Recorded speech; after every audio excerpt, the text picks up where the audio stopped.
Good evening, everybody, and welcome to Sounds Like Six. It's presented by Depot Street Sports. As always, I'm joined by Andrew French, Raymond Saylor, and Robert Starnes, and we have a special guest tonight, Joanne. Glad to have you here. Glad you could join us, and also a fellow Tennessee fan. So how are you doing tonight? How did you become a Tennessee Volunteers fan?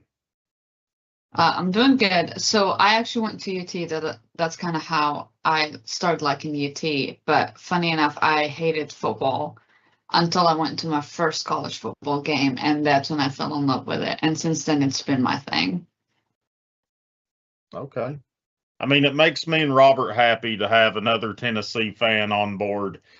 We have to listen a lot to the ACC side of the ball, but tonight we're going to be talking about the Big Ten. French, Robert, Raymond, how are you? Always good. It's ready to talk some football. Glad to be back.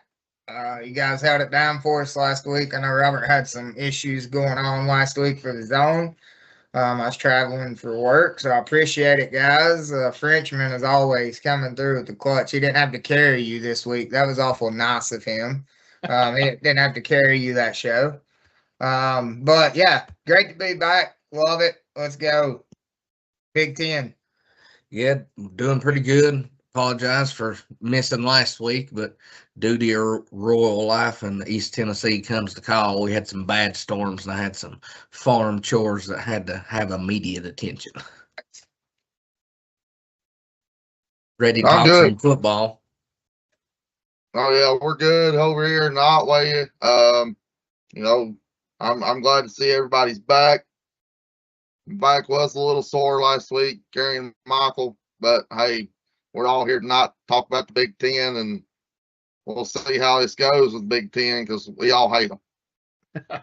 Yeah, coming off of 3 national championships in a row, and that's something that the SEC is not used to seeing. They have been the dominant force really since the BCS era. I know this is going to hit Raymond hard, and I'm sorry again, but since '98, when Tennessee beat Florida State for the national championship, on until the past 3 years, it has been dominated by the SEC. But the Big Ten has taken a step forward, and we're going to jump into that now.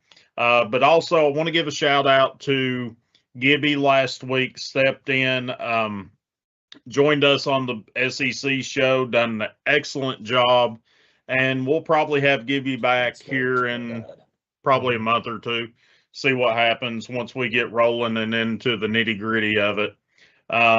Maybe even sometime have a few people around for the 3rd Saturday in October.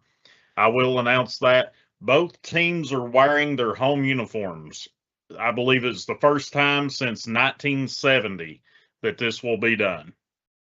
All right. So hey, speaking of those, Florida State won 2 since '99, there, buddy. And they're the only team to bookend both BCS errors, the first and last BCS game. All right. Well, right off the bat, Gibby told you to stop it. Tell Jordan, ain't nobody listening. Jordan's mouth over there. All right, Raymond, kick us off with your thoughts on Illinois here. Let me pull my up here. Illinois, yes. I've got them. Sorry, I'm about to sneeze. Last year they ended up finishing 9-4 on the year. I've got them taking some steps back this year, though. This Big Ten is going to be a pretty tough conference overall. I really do think so. But they've got Duke as one of their off games. I had Duke winning that. I went back and looked. But then they got Ohio State, Oregon. I think some tough games, but a couple of other tough ones here that I think doesn't necessarily need to be overlooked, and that's like Northwestern away. Northwestern's kind of that Pitt team at home. When they're at home, they're a whole different breed. So I've got Illinois finishing the season right now at 5-7 on the year.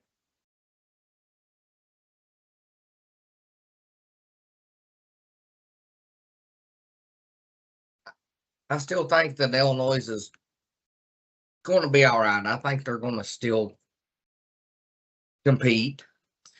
Take a step back from 9-4. Kind of iffy in my opinion. Kind of iffy, but not far stretch. Definitely not a bold statement, but they have. I'm not sure that's right first. Do what? I'm not sure that's right first, but I think it is. Yeah. Okay. They have a kind of a pretty big stable as far as talking about quarterbacks a little bit. They got Caden Hauser's a senior. He's a dual threat quarterback starter. He had 3,300 passing yards as a career, 19 touchdowns, 85 carries for 193 yards, 66% completion. Probably your front runner. They have Carson Boyd, a freshman, coming in. Also have Deshaun Newton. He's a 6-foot quarterback from St. John. He's a ECU transfer, so he's kind of down in this neck of the woods, but making a step up. So they definitely see something in him that he can compete in a lot bigger environment. And then they have another freshman, Michael Clayton. They've got a bunch to choose from there, but you look for Hauser to step up and take the lead on that one. They also have some running backs. Oh, man, I'm going to butcher this name, but we're going to try this. Caleb. That's how I'm going to say that. Caleb Valentine. He's a junior. Last year, he had 131 carries for 614 yards. That was 4.7 yards per carry. He also does some receptions. He had 10 receptions last year for 55 yards. But they also have another senior, Aiden Lowry. He's a pretty good back. He gets 5.1 yards per carry. I don't think they're going to do too bad either. I've got them sitting at 6-6 and still are 7-5. French, what do you think about them? Well, coming in, they're going to have to look to see who's going to take the place of Luke Altmaier. Altmaier last year, led them. I think that they're going to have a pretty good season. Sitting here looking at their schedule. As bad as I hate to say it, I do have them pulling off the big win. Upset. Upset for me to Duke. But I've got them finishing 9-3, losing to, of course, Ohio State, Oregon, and getting beat by Iowa at home. I think just that hard-nosed team in Iowa will come in and shock them. They've got a lot of pieces they got to replace.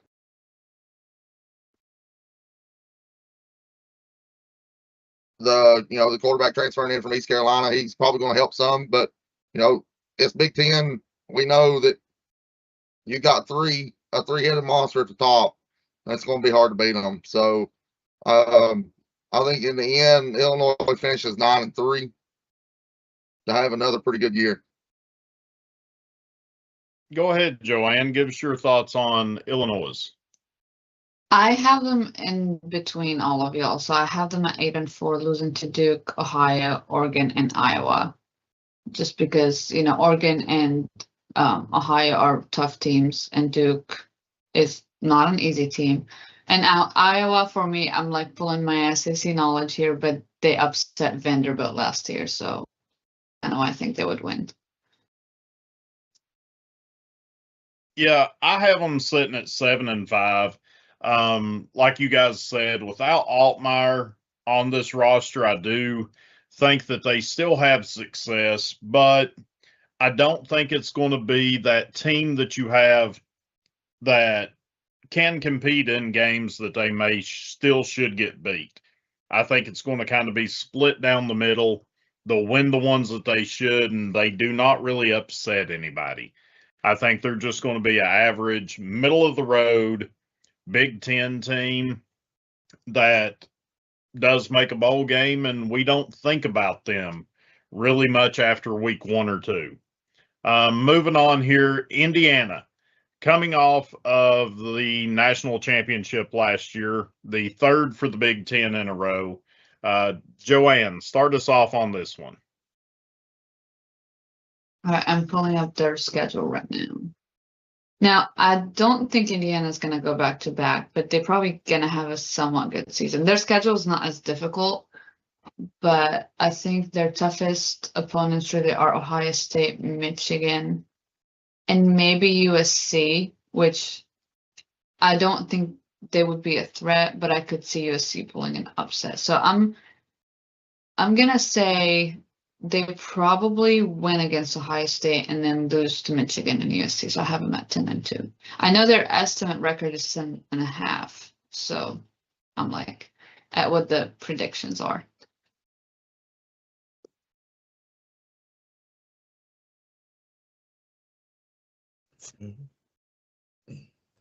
Well, I've got Indiana kind of taking a step back. Nothing crazy. Got them sitting at 9-3. Get me that. They've definitely got some questions that's got to be filled a little bit. They've got a little bit of shoes to fill in the quarterback room. Mendoza. Yeah, Mendoza's gone. So, I mean, that's enough to definitely make me have questions, and definitely won't go out on a limb and say they're my front runner team for a national championship. They're not. Definitely do think they win some games. Definitely do think they're playoff contenders.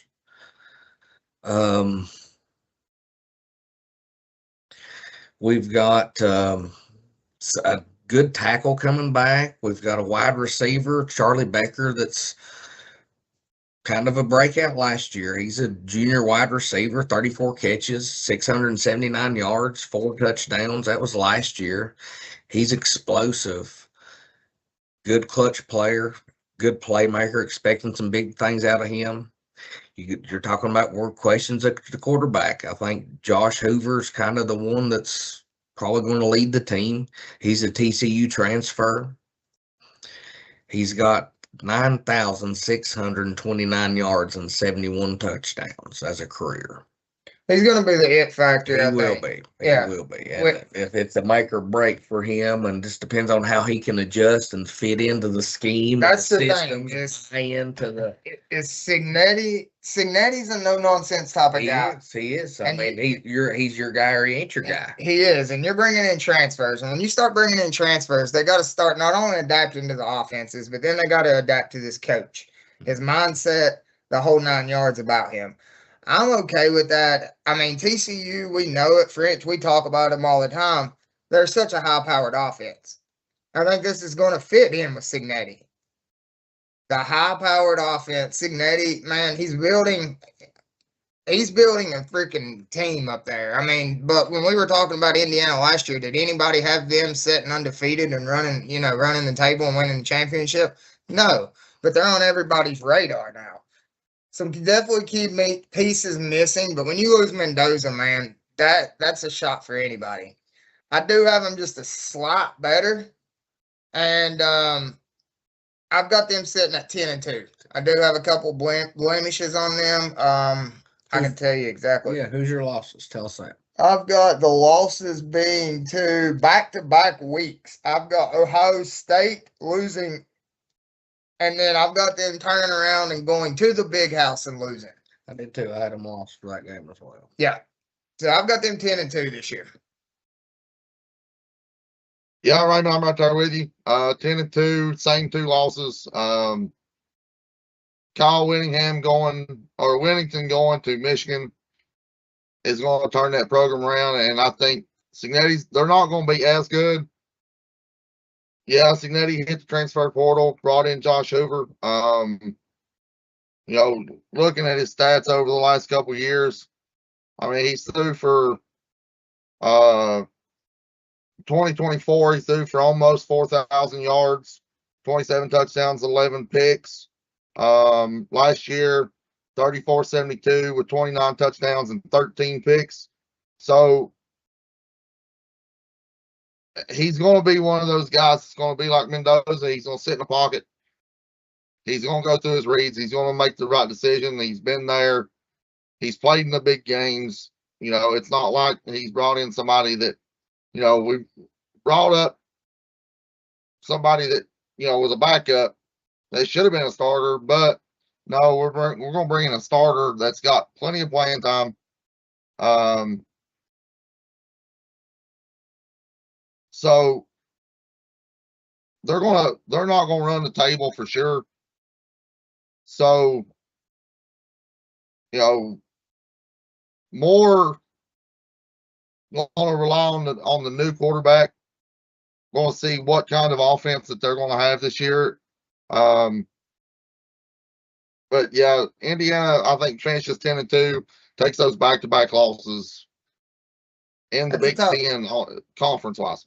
That's a tough stretch right there. And I mean, Michigan, they've got a lot of question marks right now. I mean, with the new coach and all that crap and all the bullshit crap off of the field. But I still think Michigan's going to look. I mean, they still got Underwood up there, man. And this is going to be his breakout year if he's going to have one, I feel like. We'll get there, though. I can't bet against Cignetti. Since Cignetti come to Indiana, I was against him. I didn't think they was going to do as well as they did his first year, much less did I see them winning the national championship last year. And what he has been able to do, what he's been able to prove, I have them losing to Ohio State, and that's it. Could they take a step back and go 9-3? A couple of people in the chat say yes, 9-3. I could see that. I could easily see them slipping up, taking that step back. But Cignetti brought in a bunch of guys, a bunch of 2, 3-star guys. He brought guys in with him. He was able to take a little bit and do so much. And now he's starting to get those guys in. He's starting to pull people in that may go to some of these bigger schools. And I don't see this Indiana team backing off that much. I still think they make the playoffs. Next up, we have Iowa. Robert, kick us off with Iowa. Well, Iowa, I think they're the counterpart to, I'm a semi, I'm not going to say fan, but I kind of like to watch Iowa State a lot, kind of just because of Tennessee matches up well with them, it seems like several years in a bowl game, and that tends to put me down the Iowa path. But tough road to hoe for them. I think they're going to make a bowl game. I think they're going to go 6-6. They got a returning quarterback. He's a starter last year for them, Hank Brown. Brown posted 107 passing yards, 1 touchdown, 1 interception with limited action, though. But his mobility is the key factor to him jumping in and making a return. They still have a few more quarterbacks back up behind him. Jeremy Helinski. He's a sophomore. He was the backup last year. And then you got Traden Basinger. He's a freshman. Coming up, he hopes to see some hopes, but he's still third in the race. We got quarterbacks took care of. They're getting a 2-headed monster back in their running back situation, though. They're getting Moulton and Phillips both back. And when you get both of those back, that's key to success for Iowa. Iowa ended up finishing, what was it last year today? They had a 9-4. Pretty good year for Iowa. I ended up taking them 2 steps back on that. I've got them down to 7-5 at this point in the season. Yeah, I think that losing their quarterback play is going to kill them. Yes, they are going to have a lot back in the backfield, but as you know, French, you said it last night. If you don't have a quarterback, you don't have anything. They are missing that. So give me them at 7-5. Yeah, 7-5 is where I've got them too.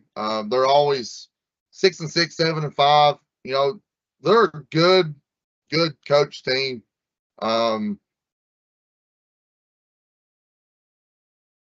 There is a battle right now at quarterback. They do have Tim Lester that's battling for that starting spot. So, it could be either him or Hank Brown. Raymond, you brought up the running back situation. Kamari Moulton, he'll be the lead back. Now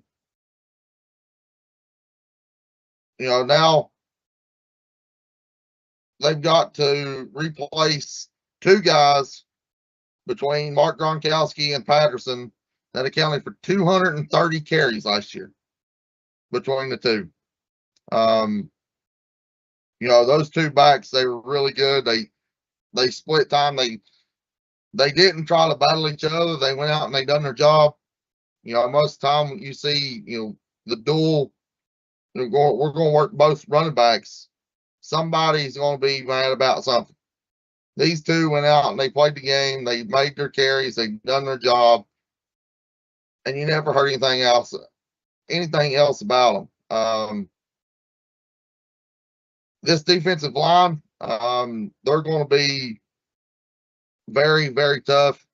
I love watching Iowa, especially, right there on the line. That bunch right there inside the box, they're just so hard-nosed. They've always been that way. They do have a big playmaker at linebacker in Jaden Montgomery. He's back. So, I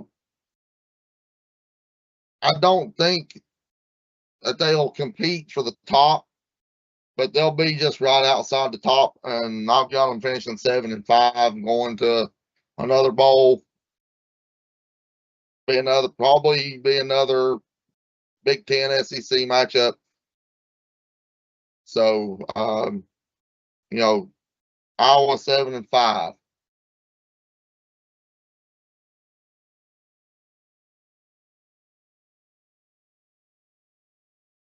All right, I guess it's my turn. I'm somewhat more optimistic for Iowa. I think they would go 8-4, with the losses being to Iowa State, Michigan, and Ohio, obviously, and Northwestern.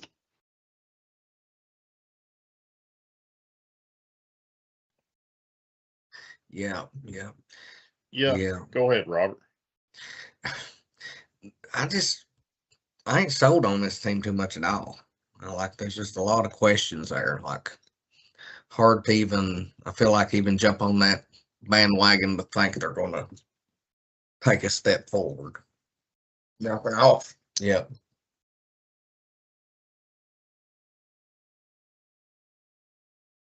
I've got Iowa sitting here at 9-3. I have them losing to Michigan, Ohio State, and Washington. They're never a bad team. This is what I kind of consider as tight end university. They've been able to produce tight end after tight end. I don't think they had a quarterback last year in Gronkowski. Struggled for the majority of the year, but they always seem to find a way to be relevant, be right outside the mix of everything, and they're not going to sit there and compete for the championship. They're just going to kind of be there on that cusp, always on the outside looking in. I feel like that's where they go into this year, and that's where they're probably going to stay. So, moving on to Maryland here, I'll kick this one off real quick. I have them sitting at 5-7. I don't see much for Maryland this year. They have a few games that's pretty easy, but you end the season with a game against Wisconsin, USC, and Penn State. I think they lose all three of those. Nebraska, they slip up and lose. Ohio State, and I also have them losing to Virginia Tech. In my opinion, this is a team that is going to struggle. They have kind of struggled ever since they left the Big East. And they spent a little bit of time in the ACC, I believe. Did they not? Did. And then they I don't know if they jumped did in over. football. I think they were. French could correct me if I'm wrong here, but I feel like Maryland was one of those teams that sort of shape-shifted a little bit of 2 leagues there between football and basketball. Am I correct on that, French? They were ACC in basketball, but they never did in football? Yeah. Yeah, That's what I they thought. went from when it went to football, they were in the Big East until they went into the Big Ten. They never did play ACC football. Yeah, I didn't think so. Even back then, they would have. I mean, they might actually have a chance in it now. May get bowl eligible, but back then, yeah, they'd be where they're at in the Big Ten. So where do you have them, Raymond? Man, I don't have a whole lot of upside on Maryland. Not really saying, good, bad, or ugly on this, but you look at just some of their really roster standouts, and some of their main standouts is, a center, offensive line. Lineman, yeah. Dude, that's not saying a lot about your playmakers. Don't get me wrong, your line is very crucial. I mean, hats off saying that, but when you're calling them out as your playmakers, you're in for a world of hurt. I don't have much faith for Maryland. I think they actually regressed from 4-8 last year to 3-9 this year. So I see them taking a step back. Me as well. I've got them at 2-10. I've got them at 2-10. Joanne, where do you have Maryland? If I'm being fully honest, I cannot rate them. I just don't know enough about them. But I'm gonna agree that they're probably gonna be on the lower end. So I'll give it like a very random guess, like 4-8. Hey, that's what they finished last year. So you could be giving them a lot of credit. That's probably kudos by the time they get done this season. French, what about you? What about the Terrapins? 3-9.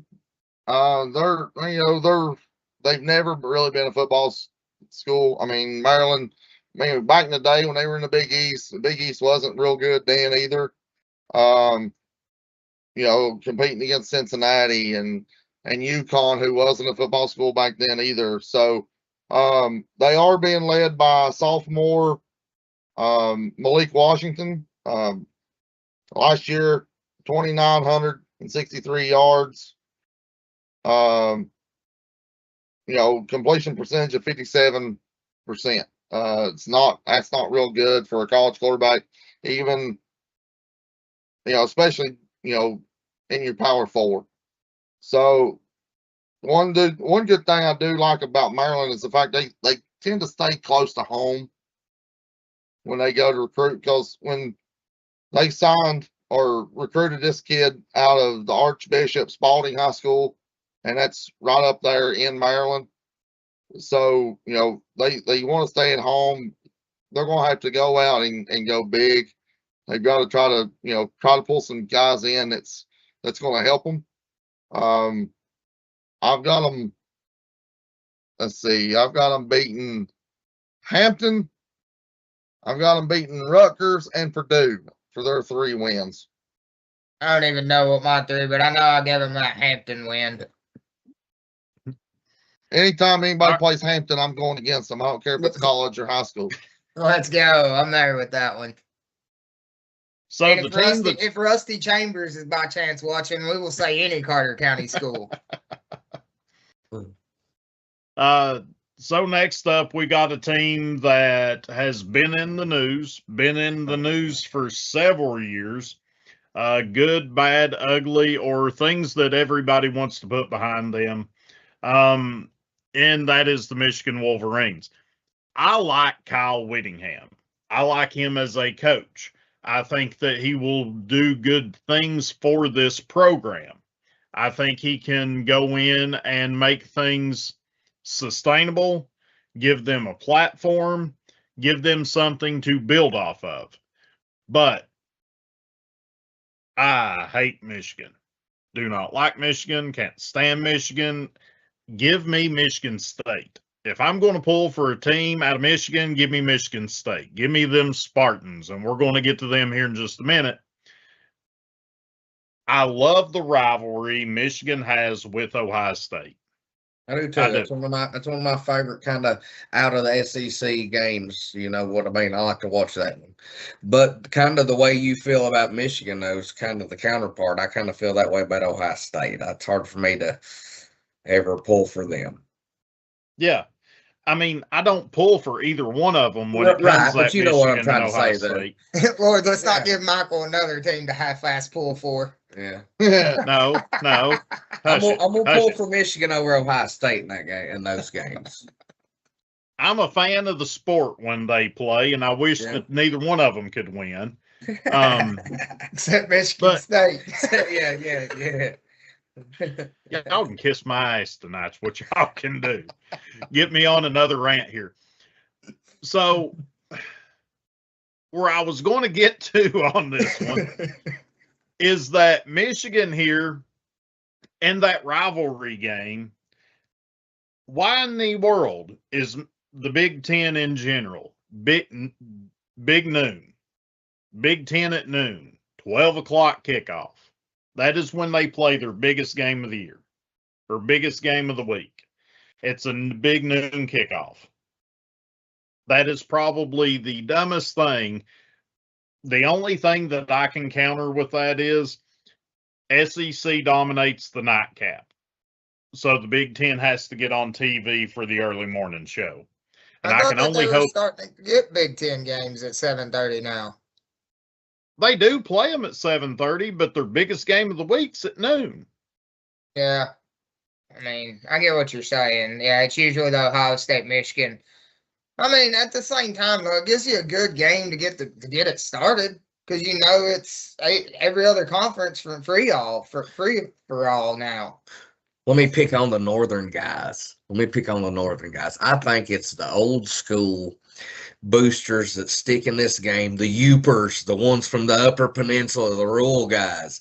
That way they can save money and not drink so hard if they lose. They ain't got nothing to celebrate for. All right. Well, But- and Whittingham's first, go ahead. Keep talking about Michigan here. I think there's I kind of like them. I like Whittingham. They've got a good returning quarterback coming in. I've got them 9-3. Being big contenders. Definitely going to the CFP. Going to the CFP on 3 losses in the Big Ten. Or I didn't mean that. That's a bold statement. That was a bold statement. But it can happen. Come on, Cotton. I mean, if they could kind of get like one of them 3s to be a flip game. It can happen. I think they a CFP team at the 2 losses for sure, but they've got to flip one of them big time games. And those 3 losses are the big time games. Well, it could happen. Well, the same could happen coming out of the SEC. But I agree with Robert. I had them 9-3. I'm curious to which games you guys got them losing. I've got definitely the Oregon-Ohio State game, but here's my upset for Michigan. Week 5 on the road. It is their first away game of the season. They play the first 4 games at home, which I really thought was, that's pretty nice there. I think they go in to Minnesota week 5 and get upset by the Golden Gophers, baby. Let's go. Let's hear it, French. Look, I like Kyle Whittingham. I don't think in his first year he's going to be back to where Michigan wants him to be. You'll have to give him probably another year to do his recruiting and get people that he wants. We saw what he's done in Utah. I've got him finishing 8-4. I've got him losing in week 2 against Oklahoma. I've got them getting beat by Indiana, Oregon, and Ohio State. Robert, you hit on it. They got, Bryce Underwood's back. Savion Hitter, he's going to be leading them in the backfield with, the transfer out of the. I've got them losing. Go ahead. I've got them losing to Indiana. But I've got them winning at Indiana, but losing against Oklahoma, and then Oregon and Ohio State. So here's your SEC school, Oklahoma. I've got them. So what? Let's hear it. Let's hear what you got Yeah. about the Oklahoma Michigan match up there. Who's that winner? I will say it's gonna be Ohio State, but I want to agree with Robert on a lot of things that he said. I hate Michigan. They're like one of my least favorite teams. Like I will take Ohio State over Michigan any day of the week. But for me, I have them going 8-4, and I have them losing to Oklahoma, obviously, because SEC. But also Oklahoma is always a dark horse, and they always pull an unexpected win. And then I have them actually beating Indiana because I think with the new head coach, there's a lot of pressure on him to do something in his first year. And I think he's going to go for the win against the Natty winner of the previous year. And then I have them losing to Oregon and obviously Ohio State, but I also have them losing to Michigan State, like Robert said. Okay. I have them at 8-4, and the only thing that I have different, I have them losing Oklahoma, Oregon, and Ohio State, but I have them losing the Indiana game. I think the rest of the games that they have on their schedule is very winnable. I don't think, just based on talent, they can handle those teams. But we've seen Michigan, last year take a very downward spiral here. So, all right. Yeah, I lost my train of thought, just to be honest with you on that one. But Spartans. Yeah, all right. So now getting into Michigan State, I have them sitting at 6-6 here. I have them losing at Oregon, Washington, Michigan, Illinois, Nebraska, and Notre Dame. I think they handle Toledo, Eastern Michigan, Wisconsin, Northwestern, UCLA. I really hope that they go out there and beat the dog crap out of UCLA. Don't we all want that? There's a little bit of feelings there. Come in, take her money, and then leave. So, but I do have them picking up win against Rutgers at the end of the season. Is he still there? Yeah. Nico is still there. Still there and losing. He did flop the bat a lot more than what I really anticipated on him to do. I mean, I figured he had done something, but when Where did they go last year anyways? Didn't they have like a really low record? Yeah, they were terrible. Like I think they were 4-8 last year. Bowl game or nothing. I've got it. Hold on, actually. No, UCLA ain't in here. They're in the Big 12. But keeping the ball going on. They're in the Big 10. Yeah, sorry, my bad. I'm looking right at them. 3-9 is what they finished last year. Yeah, we'll get there. I've got Michigan State going 5-7, not making the bowl game this season. Okay, Michigan State and Sparty. I know. Let's see. Sorry, guys. Trying to run two over here. I've actually got them dropping off big time last year. You do. They went 4-8 last year. I've got them 4-8 again this year.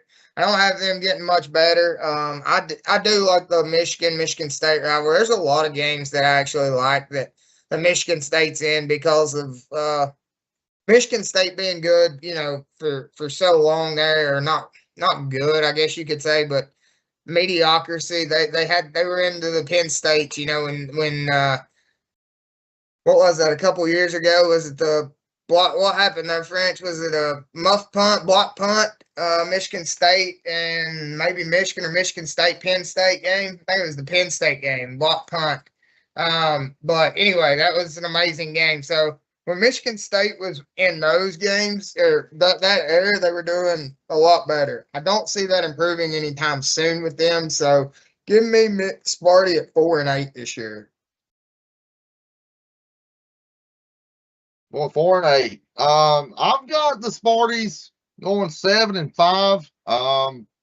They did go out and bring in a new athletic director in Dan Bartholomew. He's, you know, looking to turn the program back around. They do have returner and Doak Walker Award watch list member and Cam Edwards. He's looking at being one of the top running backs in college football this season. I'm not going to even, as much as I like trying to pronounce names, they have the quarterback Alicio. That's as far as I'm going to go with that. He is coming back. Last year finished with, what was it? He only finished with 1,267 yards, but he come in late in the season. So, I think they're going to lose the games that they're supposed to lose. You look at their schedule, Notre Dame, they're going to lose that one. I do have them going to Wisconsin and getting beat, along with getting beat by Illinois, Michigan, and Oregon. I think they're going that first week one against Toledo. That's going to be a tough game, but I think that they'll pull it out. But the rest of their games, you look down through there, is very winnable.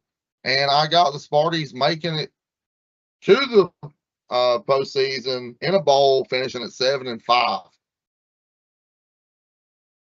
You got any feedback? Any more feedback for us? What do you have Spartans finishing, Joanne? I have them at 6-6, and my hot take of the day is they will pull an upset on Michigan. So that would be one of their wins. Yeah, they you would got lose to support. Notre. I mean, I'm pretty sure we all can agree that we hate Michigan. But I think they would lose to Notre Dame, Wisconsin, Northwestern, Illinois, Oregon, and Washington. I've got a lot of those losses for sure. So I'm right there with you. Well, let's keep it rolling then, guys. We're rolling into a little Golden Gophers here. French, give us your hot takes on Minnesota and them Badger of an animal.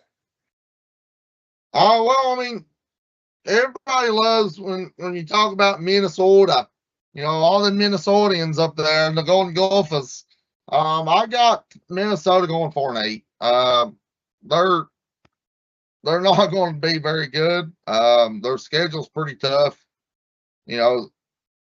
Start out with Eastern Illinois, but then they turn around and they play Mississippi State at home. So, week 2, they're going to take a thumping. But, going down, they got to go to Washington. They're home to Michigan. That'll be 2 losses there. They'll beat Purdue. And then they'll lose 4 straight to Iowa, Indiana. I've got UCLA going into Minnesota, picking up the win. Then they'll lose to Penn State. They'll pick up a shocking win against Northwestern, and then end the year against Wisconsin in that rivalry game. They'll get beat on the road. Yeah. They do have Drake Lindsay coming back to be quarterback. Not very good numbers last year. Only finished with a little over 2,300 yards passing, 18 touchdowns. So, it's going to be one of those. How does this kid from Fayetteville? And the big question, you look up Drake Lindsay and they talk about why didn't Arkansas draft him or recruit him? He had to go to little old Minnesota. So, he's got to be fairly good if everybody online and all the critics is wondering why they didn't try to recruit. I mean, the kid's 6'5", 230. And he's a big youngin' playing quarterback. So, we'll see. But I got Minnesota finishing 4-8. That's exactly where I have Matt French, 4-8. Can't really expand too much on what you said. They're a team that's looking for an identity.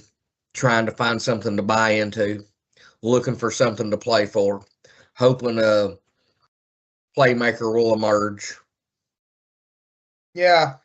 And I mean, I agree with you guys, but they finished the season 8-5 last year. I don't think, And I don't see them dropping back 4 games though. that's exactly where I've got them at. And French. They've got one of their French. I mean, you sort of nailed on. They got their Impact Player of the Year coming back from 2025, Anthony Smith.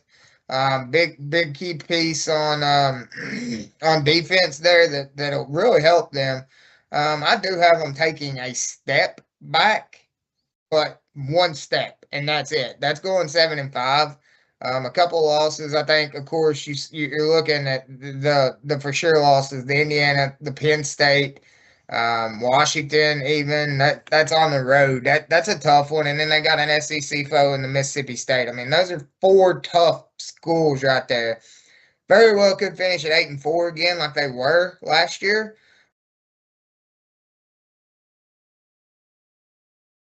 And that's being Iowa. Sorry, I did not mean to hit mute.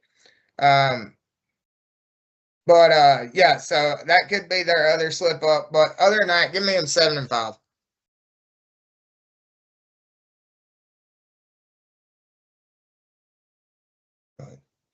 Right. Well, I have them at 6-6, but it's again one of those teams I really don't know a whole lot about them. But I have them losing to Mississippi State, Michigan, Iowa, Indiana, UCLA, and Wisconsin. Yeah, the games that they should win, they're going to win. The games that they should lose, they're probably going to lose. I 100% agree with you on that, Julian. Well, I'm less than you all. I've got Minnesota again going 4-8. Who was 4-8? French. Yeah. Me and French. Okay. Me and French both had them 4-8. All right, 4-8. I'm good with that. I have them winning Northwestern, Purdue, Akron, and Eastern Illinois. Side note here, Raymond, I seen one of your little friends out there when I went to shut chickens up. Oh, heck no. French. That's French's friend. Not mine. Come on, Raymond. No. That's why you keep them chickens all day, Budro. You're talking about doing some high stepping. You just got to Probably just a little old black snake too, wasn't it? Huh? It's probably just a little old black snake too, wasn't I'd say he didn't wait long enough to see what kind it was. Nope. Not a chance. I see one of them slither. Man, the last one I seen before I tore my old deck down and this little head popped up in between the cracks of the boards. I was like, hell, no, I'm out. Yep. Went out there and I just seen it down the fence line. I was like, yes, sir, I'm shutting the door. I'm getting out of here. So next up, Nebraska. What about Nebraska? I mean, I'm probably going to shock you guys with this record last year.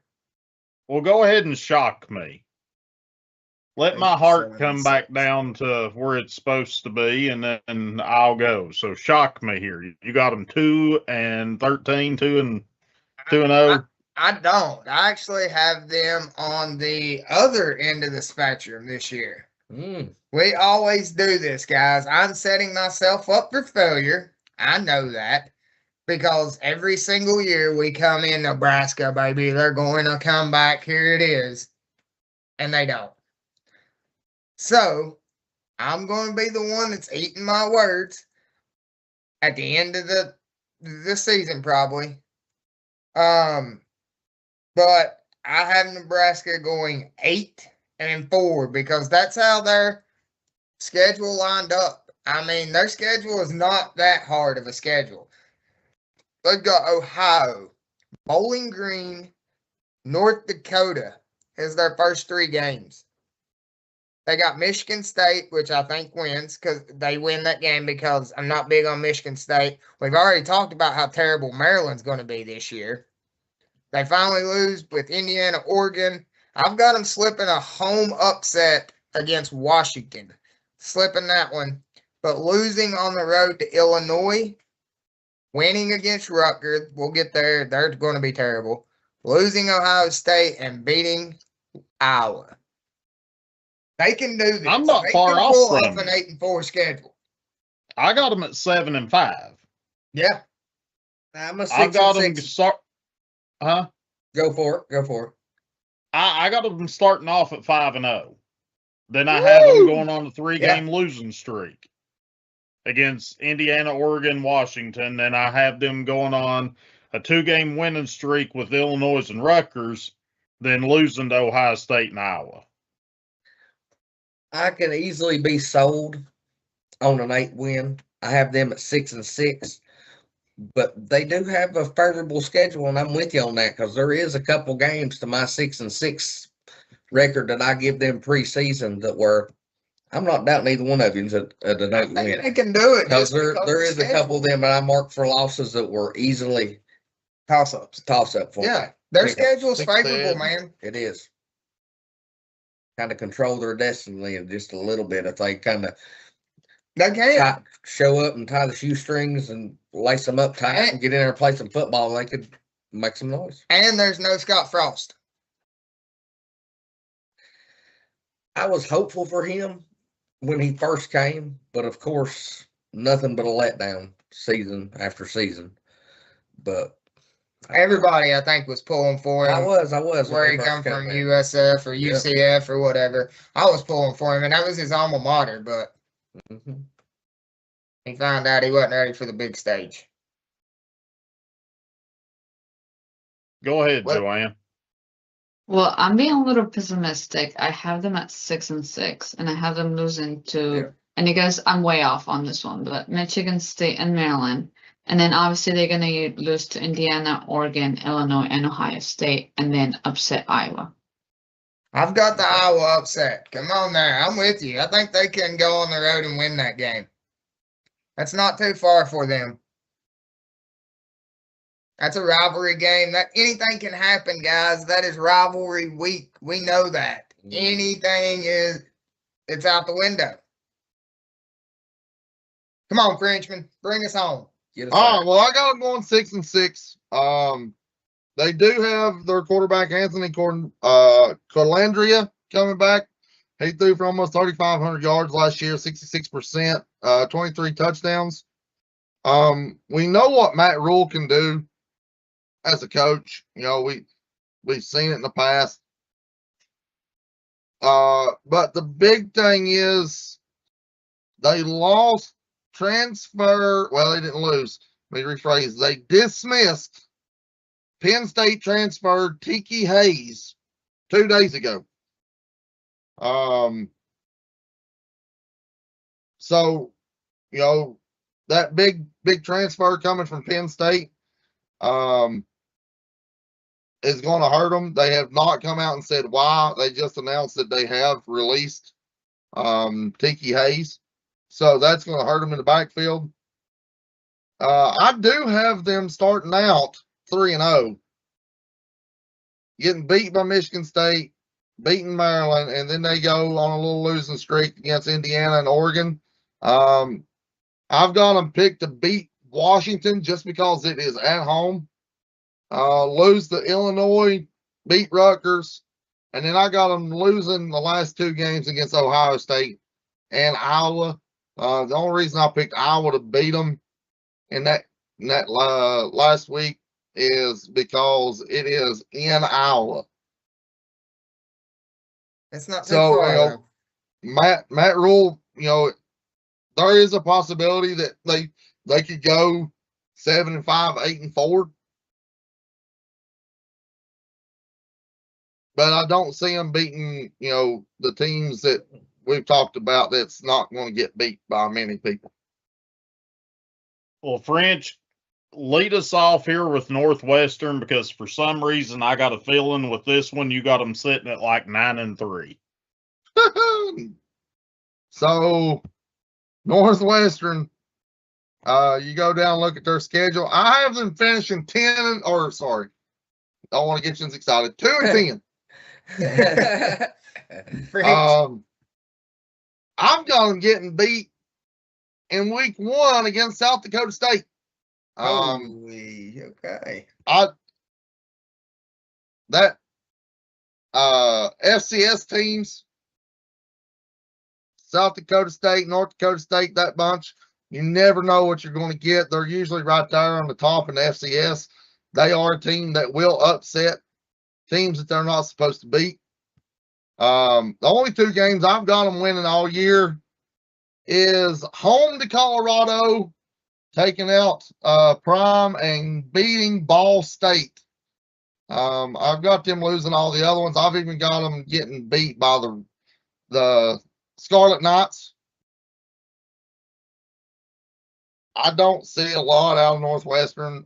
They've not been good. I mean, they're that team that, you know, they can beat anybody that's right there with them. But I don't have the faith in them like Raymond does. Right? Raymond always likes Northwestern, and he blows them up a little bit more than, you know, what you need to. He's the big blowout guy. Wait till you see his predictions here in a minute. We got to hold him out for last. We got to hold him out for last here. I've got him sitting at 4-8, and I ain't got too much to look forward to this team either. And I kind of feel like we've been on the downside of the Big Ten for a minute. Everybody's been Debbie Downers about everybody, but to bring in the rear, right? Talk to us about Northwestern. No, hang on. Oh, yeah, Joanne, okay, give us your thoughts on the Northwestern before we get Raymond's thoughts on that big new stadium for some reason Northwestern's getting. I have them going 4-8, and I have them losing to Indiana, Penn State, Michigan State, Oregon, Ohio State, Minnesota, Illinois, and Rutgers. I've got them sitting at 3-9. I have them beating Rutgers, Ball State, and now French's outlook or take here on South Dakota State, I get where he's going with it. Yeah, I don't mind that upset. But I have Northwestern winning that one just because it is at home. I do too. But I've got them at 3-9. So Raymond, where's your 10-2 record coming here for the Wildcats? Yeah. 7-5. 7-5. They finished 7-6, like 7-5 last year, and lost the bowl game. They're gonna do it again this year. Sit here and look at their schedule. South Dakota State, French brings up a very valid point. Signetti come from these schools, but they're at home. They win that game. They got Colorado at home, 2-0. They lose to Indiana, 100%. They lose to Penn State. They fall right back on the high horse with Ball State at home. They go on the road and beat Michigan State with an upset. We said Michigan State ain't going to be the strongest. Why can't they? They can go in there and pull that upset. Rutgers down. Rutgers, one of my bottom schools. Oregon, they lose to. Iowa, again, very, very winnable game, and it's at home. They pull that upset right there. Ohio State, Minnesota lose, and then they beat at home again Illinois. These 50-50 games, and they have the home field advantage. That is where Northwestern shines. That is how Northwestern ends up 7-5. They are the pit of the Big Ten. They're a different team at home. They finished, hey, I blew them up last year. They finished 7-5. Just saying. I'm going to put that one down as your hot take of the week. I'll stand with that one. All right, next up we're going to get on a better track here for a couple of teams. We got 3 in a row that I like coming out of the Big Ten. Ohio State. I've got them running the table in the Big Ten. I've got them sitting at 11-1. Their one loss is on the road to Texas. I think Texas pays them back from last year at home, and that'll be their sole loss this season. So, Joanne, give us your thoughts on Ohio State here. I'm actually exactly where you at. Even though I'm rooting for Ohio State to win that game. I think Texas is going to take them down. I can't pull for Ohio 100%. State. 100% on that game. What is it? 100% pull correct on for that 'em. game. Well, I can't pull for Texas because Tennessee is the real UT. There you go. There you go. There you go. I've got them. I got another loss. I think this is Oregon's conference. Okay. I think this is Oregon's conference. There we They go. lose to Oregon as well. There we go. I like that. I like that. I don't mind that. If I'm picking Oregon's kind of my team in that conference this season. Frenchman, you want it?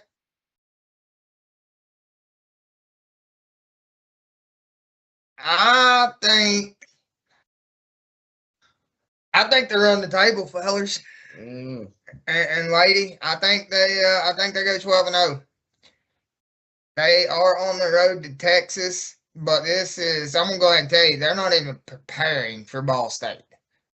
They're preparing for Texas right now, which gives them, not gonna really say an extra week there, but I will say this about it. Arch has a lot to prove still yet, and we know saying does not. Ohio State doesn't need, if this game's later in the season, I could see Texas winning this game. But it being this early in the season, I don't think Arch has got his wits about him yet, and I think Ohio State's defense will eat him alive. I say he has 3 picks that game. Or 3 turnovers, maybe even a fumble in there. 2 picks and he'll have 3 turnovers forced by him, this defense. Give me Ohio State running the table. I hate it, but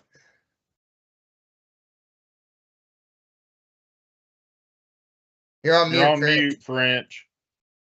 I think you've lost your mind. I don't have them running the table. I've got them going 10-2. Yep. I do have them getting beat in week 2 on the road in Texas and getting beat by Indiana. I've got them beating Oregon just because it is at Ohio State in the horseshoe. In the shoe. That's the only reason. Yada. That's the only reason. I mean, we can bring up, I don't want to poke the bear or nothing, but what happened to that one team that went to the shoe? Oh, yada. So, I mean, it's Ohio State bunch of, they're bringing, they've got Julian Sand back. They got that stud Jeremiah Smith out wide along with freshman Chris Henry. If you look up their running back situation, they've got 5 options that they can throw in the backfield. They do have sophomore running back Bo Jackson, sophomore Isaiah West, and then they've got veteran senior Jacoby Jackson. They all get, they all split times in the backfield. They're going to be sound. We know what their defense is like. Their defense is always good. So my big question is, this offense coordinator, does, Arthur Smith, can he get the offense back to where, this year, they lost a couple of receivers. They've lost this, they've lost that, just like any other team. But I don't see them going undefeated. Like I said, I got them going 10-2. I hate it. I hate Ohio State, and I don't want to put them there. I wish they would go 2-10, but they're going to be good. And I've got them going 10-2 to finish it out. Julian saying maybe a Heisman, very potential by the end of the year, just because this team, like you said, French, this team is stacked. Ohio State's got to be a front runner. Ryan Day leading them. I mean, they've got it. They're a complete team, complete coach, team, They're good.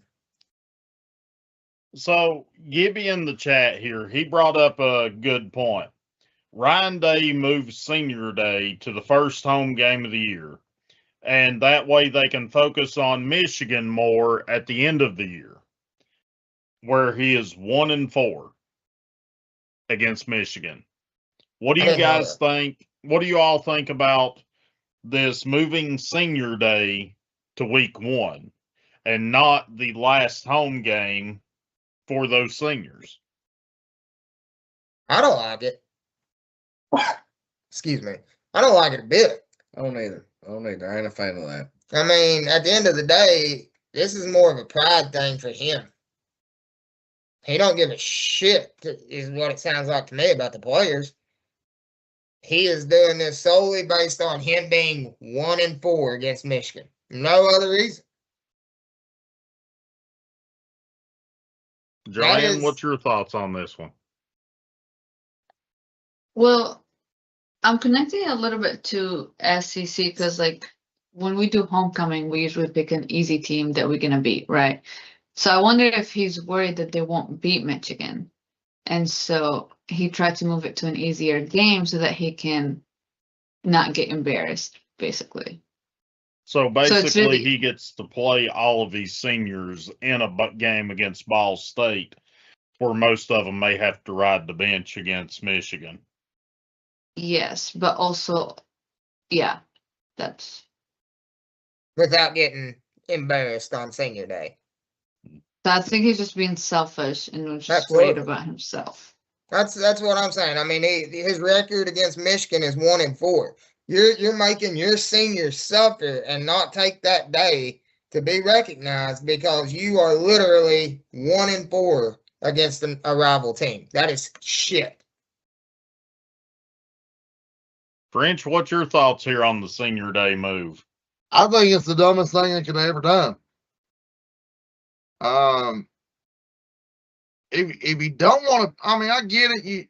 You don't want to play it at the end against Nebraska or against Michigan. I get it. Well, don't move it to the first game of the year. I mean, move it up to the Northwestern game. That way you still got a game in between. Let's see.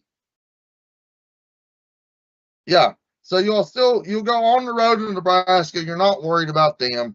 That way you still got your focus on Michigan. You don't have to worry about seniors on that big rival game.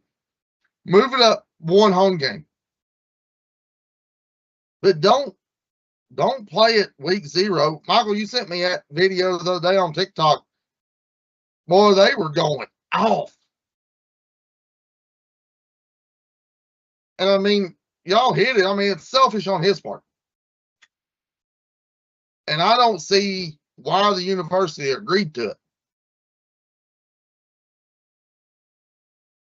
No. I don't either. No.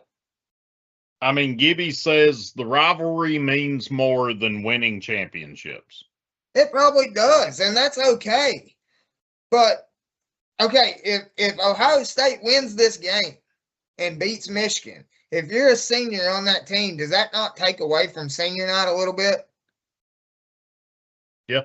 Absolutely. Being an athlete, every one of y'all know it does. Because what's better than beating your biggest rivalry and celebrating it before the game? And then to go out there, whoop their ass in front of everybody, and then you're a college kid, so, you know, whatever happens after that, how great is that feeling all day? And I think it's shit. I didn't know that until Jordan brought that up. I had not caught that. Yeah. I'm kind of glad you didn't.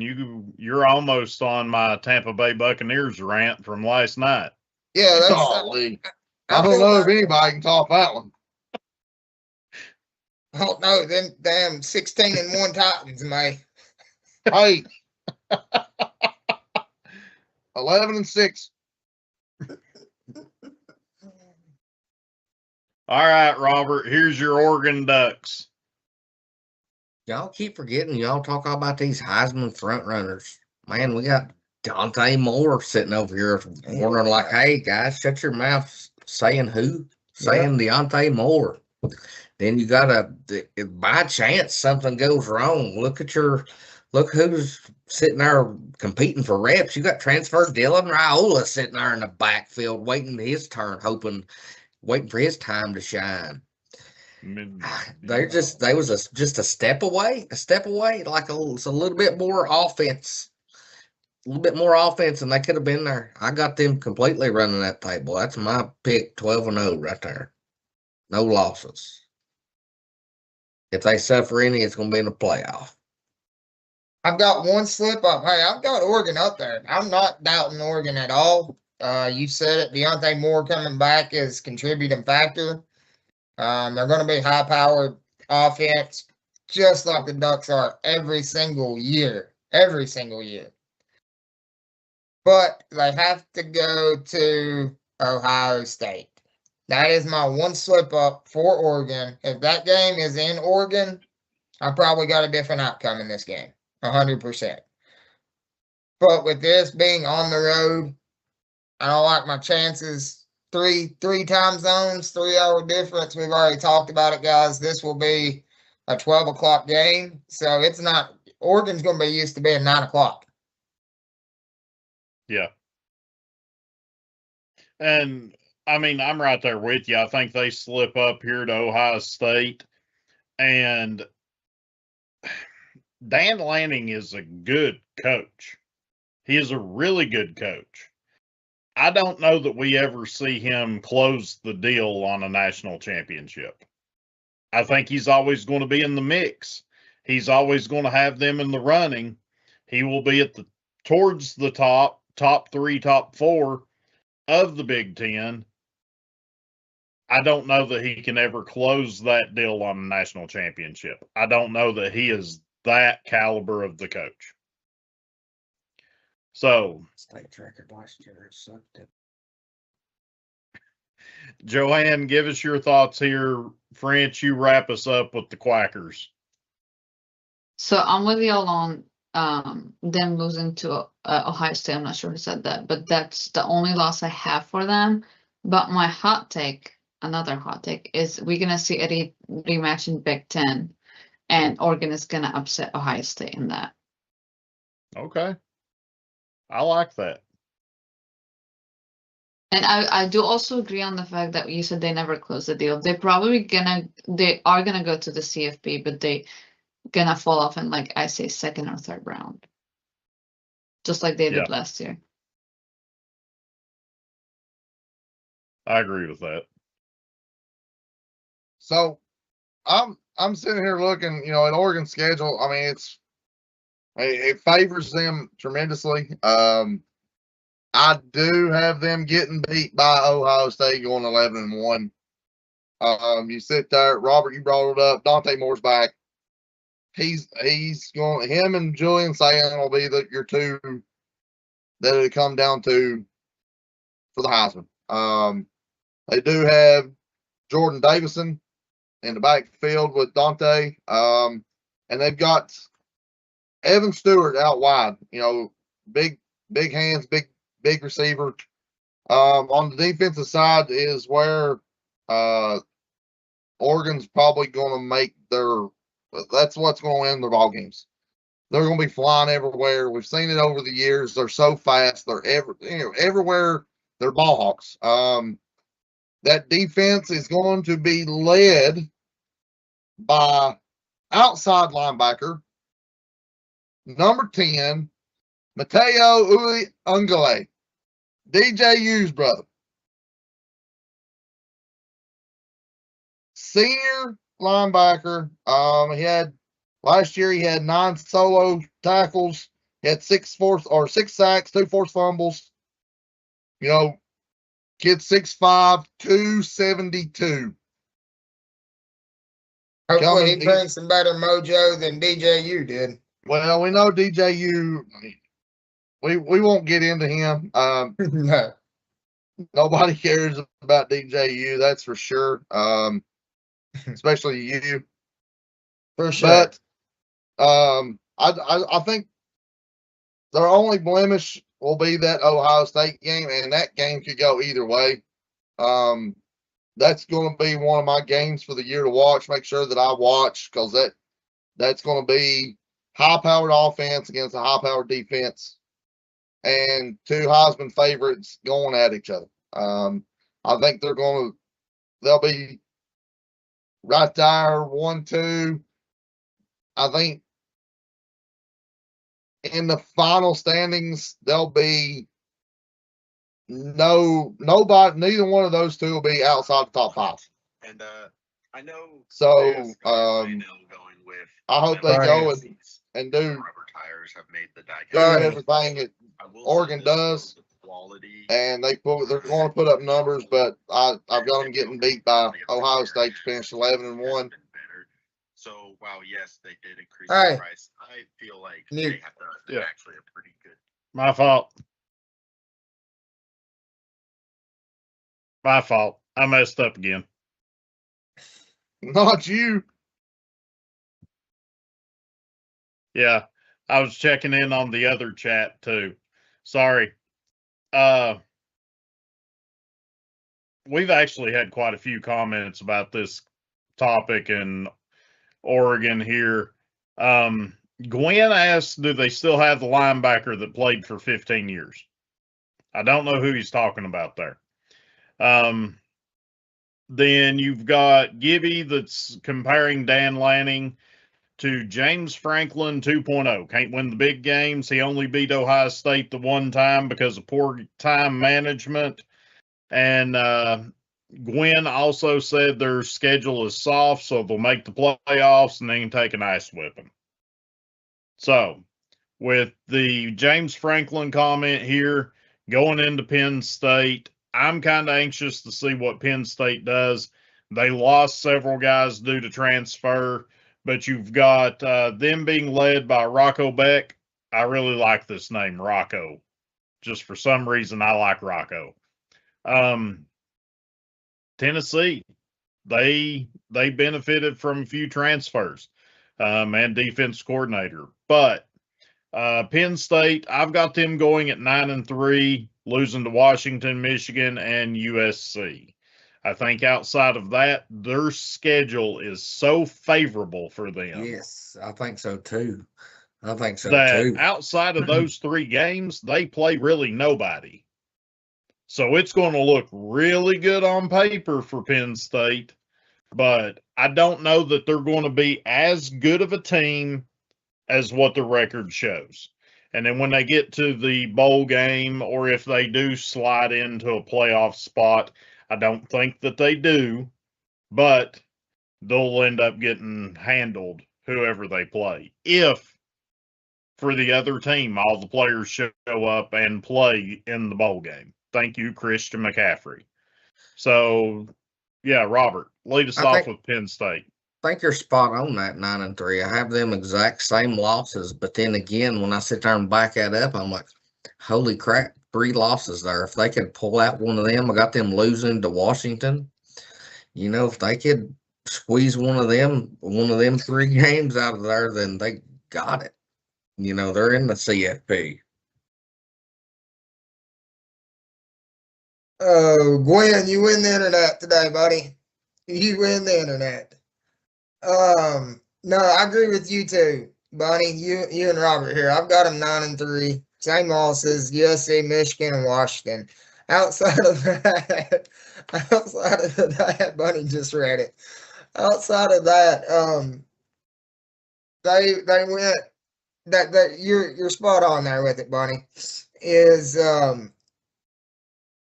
They don't play anybody. They go in, but my thing about it is they're not going.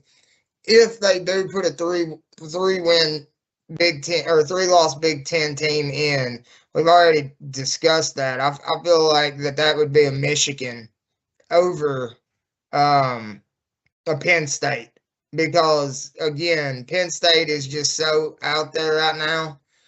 So many question marks coming in, but Rocco Beck, I've got a lot of confidence in him. Where did he transfer from, French? I know you know that. I can't think of it right now. He wasn't at Penn State last year, was he? No, Rocco Beck come from, what was it, Iowa State? Maybe. Yeah, somewhere like that. But he had a good season last year.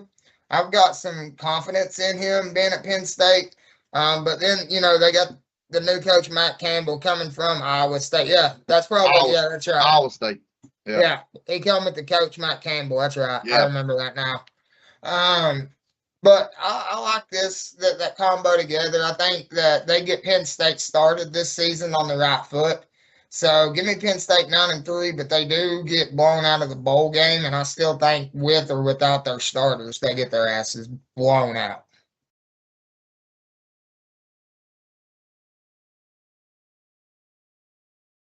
I guess it's my turn. At first I had them at 8-4, but now that I think about them, I have them at 9-3, same as the all losses, USC, Michigan, and Washington. But that also changes my score for Minnesota because I had them beating Penn State, but now I think they would actually lose to Penn State. Yeah, Raymond, Well, you're right. I just looked down and seen the Ryan Gwynn, Gibby going back and forth about Milton throwing passes to the concession stand. He's not wrong, though. Overthrow Joe.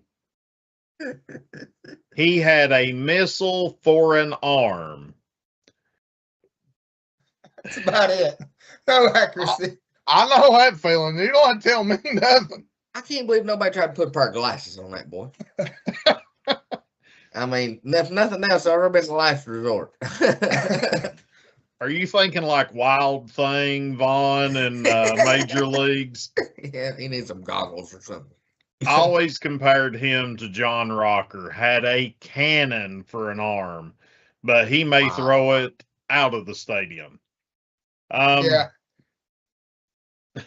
Next up, we got Purdue. They're still going back and forth. Hey, can I go? You can go. My bad. Yeah. Well, y'all, I've got them a little bit better. Y'all brought it up. Their schedule is very favorable to them. I do have them losing to USC and Michigan. But I don't think anybody else on their schedule they're going to have much problem with.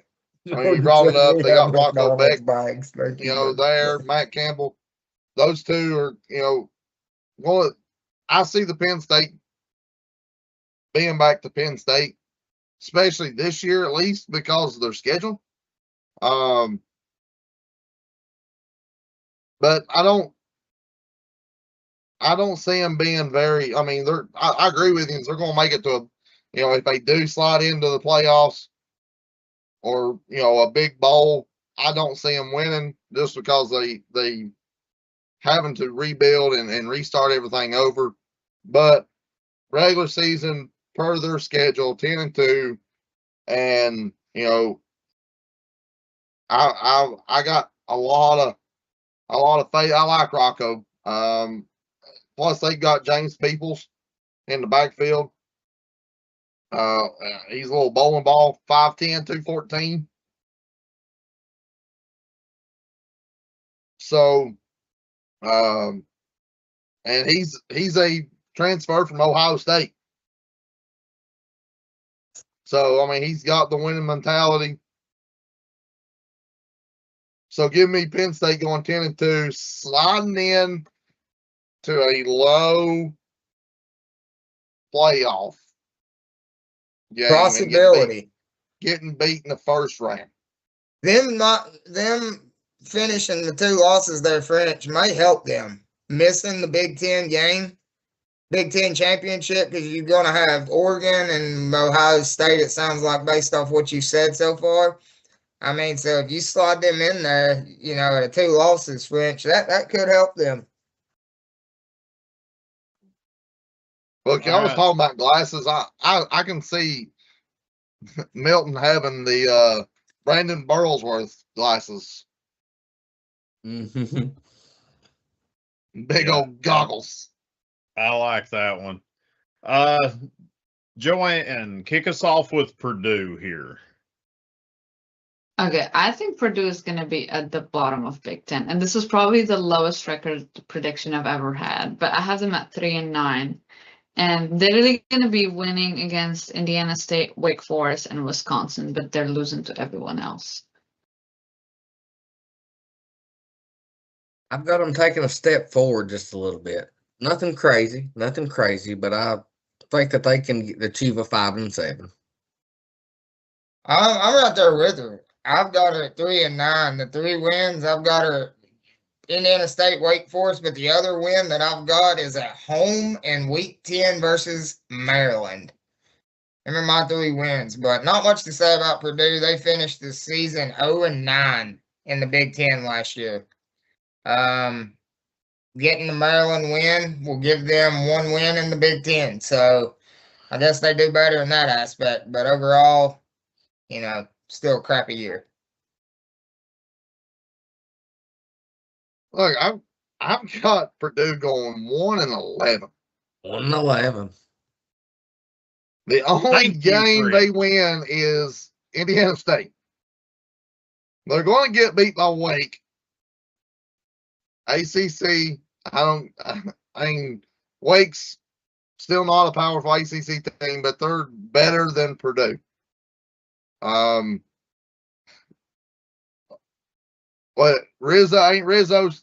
I was about to say, so O'Kyle and Rizzo might not be happy about the Indiana State game. That is where Rizzo's dad went to school, played football. Sycamores. So, I mean, they're not going to be real good. They're going to be the worst team in the Big Ten. It looks like the way Michael reacted, I'm not the only one. It's kind of going 1-11. I also have them at 1-11, and I'm going to comment here with Gwen. He was saying that Penn State's Big Ten schedule was as tough as his nephew's 7 and 8 team football team's schedule. I don't know that Purdue can beat his nephew's 7 and 8-year-old team's team. Yeah. I think Purdue is that bad as far as a FBS school. I think they are at the very bottom. It's going to take a lot to get them back into some type of winning form. And yeah, Indiana State's going to be their sole win. And, I'll go ahead and say it. I'm not going to be shocked week 1 if Indiana State did come in there and upset them. Just saying. They have all off-season prep. That is probably, I've not looked at their schedule, but that's probably their biggest matchup on the year as far as the size of schools. Hey, I'm all for it. Give me that headlines, after week 1, Indiana over Purdue. And it may get overlooked. It may be something that just gets overlooked on ESPN when you're scrolling, looking at the updates. When he comes in, says Purdue is just winning the academic decathlon. That is the only thing that they win for the year. I'm pulling for Indiana State. I'm not going to lie. I will be pulling for Indiana State. And, we throw our bunny's money in there. Hey, that may be a game to bet on, depending on that money line. Yeah. Yeah. Depending upon the money line, that could be a nice little wager there for us. And the one that Frank said earlier with the South Dakota State game. Sycamores. Robert, give me Rutgers. Man, them Rutgers, they're not too high on me, or I ain't too high on them, I guess is what I need to say there. Rutgers they're towards the bottom of my pick for the conference. Don't think they're going to be too awful good. Not a lot of big key players there. I've got them at the 3 wins. This is one of this may be my worst team. Let me double check that. I ain't too high on them either. But there is, I still, I had a little mark put there on them. I could still flip-flop easily on a couple games and go a 5-win season, but definitely missed the bowl game. Yeah, What do you got? I've got them at 2-10. 2-10. I've got them beating UMass and Howard, and that's it. I don't have them. I'm going them 0-9 in the Big Ten. Not much to say. Rutgers is going to be bad this year, guys.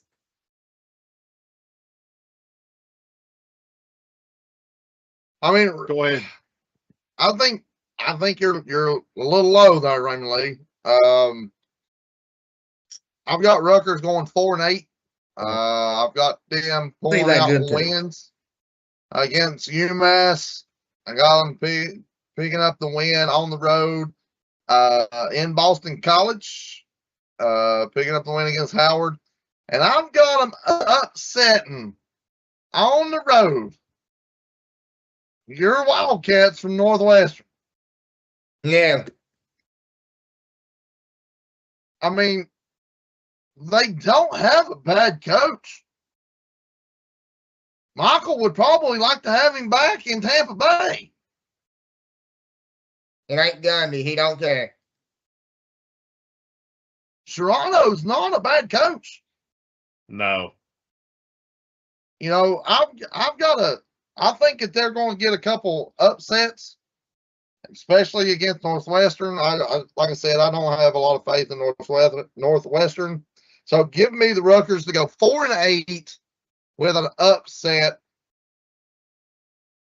in the middle of the season. I think Michael would take Kiffin right now in Tampa Bay. Yeah.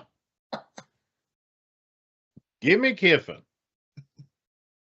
Joanne, what's your thoughts here on Rutgers? And stay with me, because as soon as you get done with Rutgers, I'm going to let you kick us off with the Imaliava duo at quarterback with UCLA.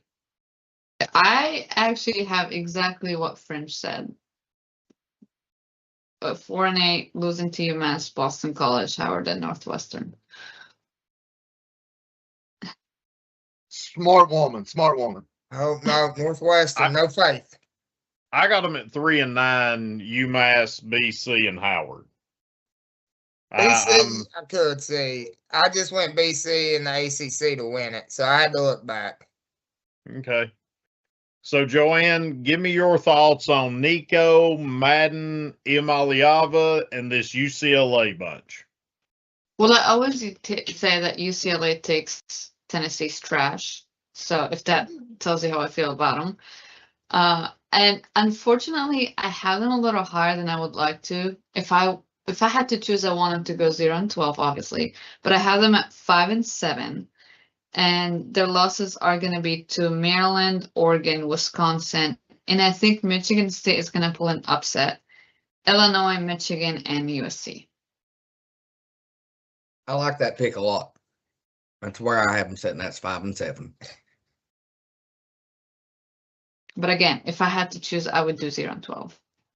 With you on that too. And have him enjoy his $1 million being taxed at 50% in California. Jordan agreed. Jordan agreed with you guys. He wished that they could go 0-12 and Nico. So there you go, guys. But I'm going to be a realistic person here. I think that I'm going to go a little bit higher. I'm going to go on the higher side of them. I'm going to make them bowl eligible, but I'm going to do one better. I'm going to put them at 7-5 on the year. I've got them losing to Cal first game of the year, but then going on a 3-game winning streak to put them to 3-1. They lose to Oregon, but then they beat Wisconsin, Michigan State, and Nevada. 3 straight home games to put them at 6-2. All they have to do is win one of those last 4 games, and that's literally all they do. They beat Illinois on the road, finish 7-5. And 3 home games out there is going to give them a little momentum, starting with Wisconsin. Somebody bring us back to earth. Well, I can't do it. Raymond, I'm right there. For them. I'm close to what you got. I've got them going 6-6. Still making a bowl. I'm going to be very, very shitty bowl at that. But I do have them winning the first three. Tell me why, but I've got them getting beat on the road to the old Mud Turtles out of Maryland, beating Wisconsin, Nevada, and Minnesota. Look, I know y'all like to talk crap about Nico, but all that's all over. I think he's going to have a clear head. He's going to come back. I mean, there's a reason he's getting paid. There's a reason that he come to Tennessee. There's a reason he's a 5-star. Nico can play under the right system without anything in his head, without all his crap, all his talking, you know, after he jumped ship and went out west. Bob Chesney's going to have him, you know, I think he'll have them playing the way that, you know, they're expected to play. But I mean, they do have Oregon. They do have Illinois. They do have Michigan. They got to go into the big house at Michigan. And, you know, they've got USC. So they've got a few games on the schedule that I don't think that they can compete in. But they do have the ones that I think that they'll pull out and not have a problem with. You know, last year I felt like what we were seeing from Nico at UCLA is he didn't have any weapons or anything around him to be able to do anything with it. I think there is potential there that he could hit that 500 mark, or he could be around that 7-5. I've got him sitting at 3-9. Ooh, I don't think that they take that much of a step forward. New coach in the system. There was a lot, and I mean a lot of transfers that come into UCLA. None of them really headline guys. So I don't know what to expect. That's the reason why I'm open to that 6-6, but I have them at 3-9. I think they still struggle again this year. So next up, USC. Raymond, give us your Trojans predictions this year. I was kind of like high on USC last year. I can't think of their quarterback's name right now. He transferred from Louisville. Mavia. Yeah, That's it. Mavia. Yeah.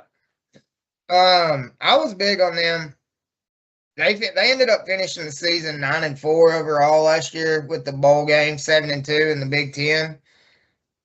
I'm looking at them pretty well right on path. Not losing a whole lot. I've got them losing to Oregon. I've got them losing to Ohio State, and I've got them losing to Indiana. The 3 games that they should lose.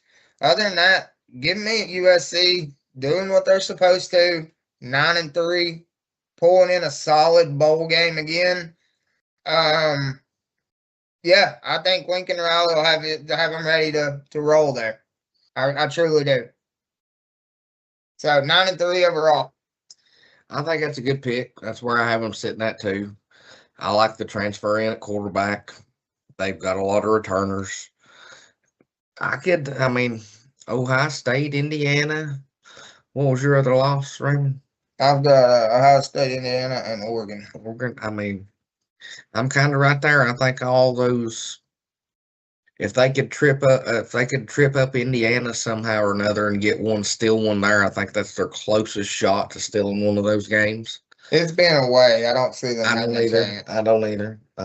So 9-3, I think is a good pick. The rest of them are fairly solid little wins. I mean, you've got Washington. That'll be a tough game, but that's at home. That's the only reason I went that way with that. I think that'll be a fun game to watch. I do. And if Ohio State's got to slip up on their schedule, it will be that game if USC because that game is in Southern Cal.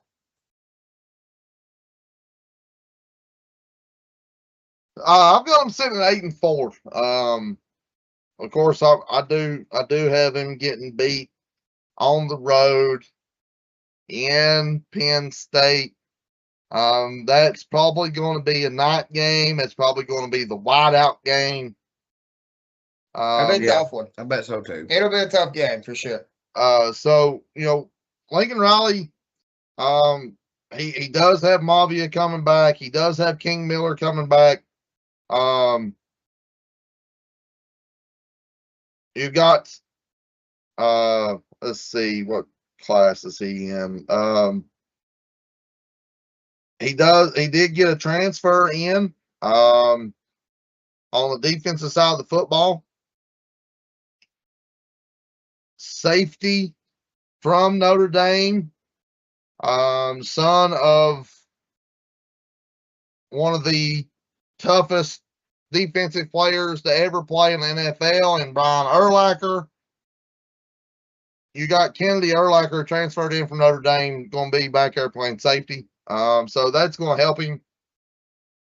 But my thing is, what happens if this team doesn't produce like they should? They lose a couple games that they shouldn't. Lincoln Riley be on the hot seat. I think so too. I don't have now that Caleb Williams is not a Trojan. I don't have to talk bad about USC. So I do like Lincoln Riley. I think he's a great, he's got a great mind, great, football IQ. I think that they'll go 8-4 and finish just right outside the top of this Big Ten conference. Joanne, what about you and the USC Trojans? I also have them at 8-4, losing to Oregon, Ohio State, Indiana, and Maryland. Yeah, I've got USC at 9-3 myself. I have them losing to Oregon, Ohio State, Indiana. I agree. I think that if you see Riley go at a average 9-3, 8-4 season, that seat does get a little hotter and a little hotter. I think for USC to get back to where they was, you're going to have to bring in somebody that is not necessarily riding on the coattails of the name of the school or following a Oklahoma legend. I think he's a good coach. I don't think he's a great coach. He would be good for somebody that's like let's say Arkansas, a Kentucky, a mid-tier team that is okay with going 7-5, 8-4, having a good year, going 10-2 on an easy schedule here and there. James Franklin already took the perfect job for that. Yep. No, I agree. No better school that loves being 10-2 than Virginia Tech. Yep. All right, French, what about you and Washington? Sitting here looking at Washington, I've got them going 5-7. I think they're not going to be as good as what we've seen in the past. You look at their schedule; it's not easy. I mean, they start out the year with the in-state rival Washington State. I do have them picking up that win. Do got them getting beat by Utah State, getting back-to-back wins against Eastern Washington and Minnesota. But then they go into USC. They got Iowa. They'll go on the road to Purdue and get that win. Get that win. Then they're on the road to Nebraska and they'll get beat. Get beat by Penn State at home. I've got them picking up the win against Sparty, and then going back to back, ending the year tough against Indiana and Oregon. I don't know. Look, I ain't gonna lie. I don't pay much attention to Washington because 9 times out of 10 they don't play until 10, 12 o'clock at night, being out there on the West Coast. So by the time my Saturday's over, I'm out by that time.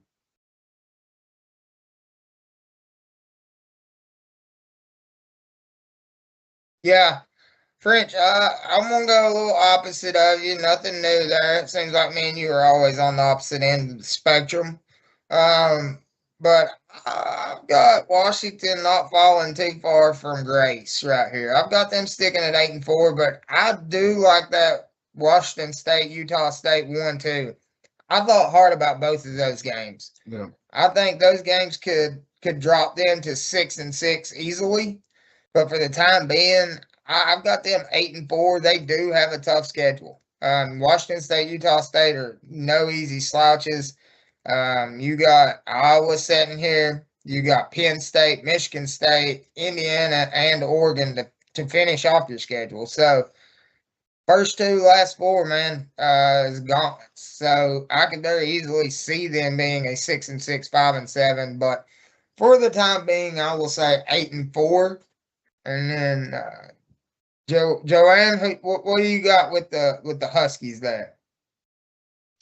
I'm being a little optimistic, and I'm at 9-3 with their 3 losses to Oregon, Indiana, and USC. I like that pick. I like that pick pretty good.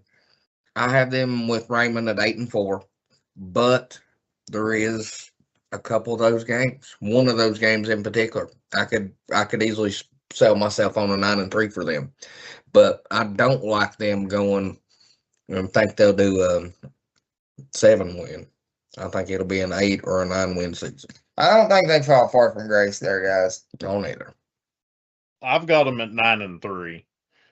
I think that's a good pick. I've got them losing USC, Indiana, and Oregon. I think they're favored in the rest of these. Penn State's a big question mark for me, but I think they lose or they win against Penn State here at home. I've got them losing. My other upset for this one is on the road to Nebraska. This is one that Nebraska I was talking about earlier. I think Nebraska can get this one at home. All right. So what about wasn't this Spears team a couple of years ago with Wisconsin, or was that Nebraska? Nebraska. He was on Nebraska for like 2 years, and they failed him both times. On the front of that Scott Frost wagon. He was on the Scott Frost wagon, 100%, and the wheels came flying off halfway through the season. All right, Robert, let's wrap up the Big Ten here. Give me your Wisconsin thoughts. Still, pretty close to just a step back from Washington. I don't think they're going to be nothing crazy great. I got them at a 7-5 team. I ain't really high on them at all, but no, I think if nothing else, if I got them at 7-5, but I do think that they could trip up and be a 6-6 team. I was just hopeful, just reminiscing about kind of old 90s, 2000 teams that I grew up watching a little bit. And Nebraska and Wisconsin teams were kind of always in the hunt for it in those years. Nebraska always. So, but no, 7-5 is what I got them wrote down for, but definitely don't think they'll get the 8 wins. I do think if anything, they'll be a loss or 2 extra instead of a win or 2 extra. I'm not too far off on him. I've got him just a touch worse. I've got him finishing 6-6. They're gonna be bowl eligible. I don't have a great feeling about Wisconsin. I ended up finishing 4-8 on the season last year with only two wins in the Big Ten. So I think this is a jumping year for them, but still nothing outlandish. And until Wisconsin makes those big names come in, Wisconsin's going to stay a Wisconsin school. I think they had a couple years ago they were pretty decent in the Big Ten. I don't know if they were in the Big Ten at that point. They had a couple of good years. I think they went 9-3, maybe even 10-2 one year.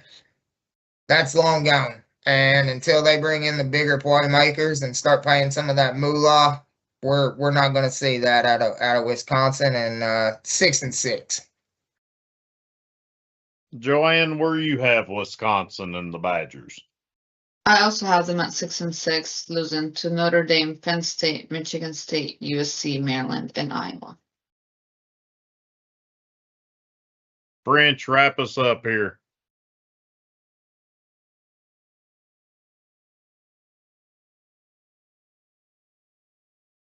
You're on mute, mute again. I hate that button. So I've got him going 7-5. I think Luke Fickell, he did go out and get him a transfer running back from Iowa State and Abu Sama III. Also, which I'm not going to say it's a good transfer, but he did get transfer quarterback Colton Joseph that come in. He played at Old Dominion. But we have seen these smaller school quarterbacks come into a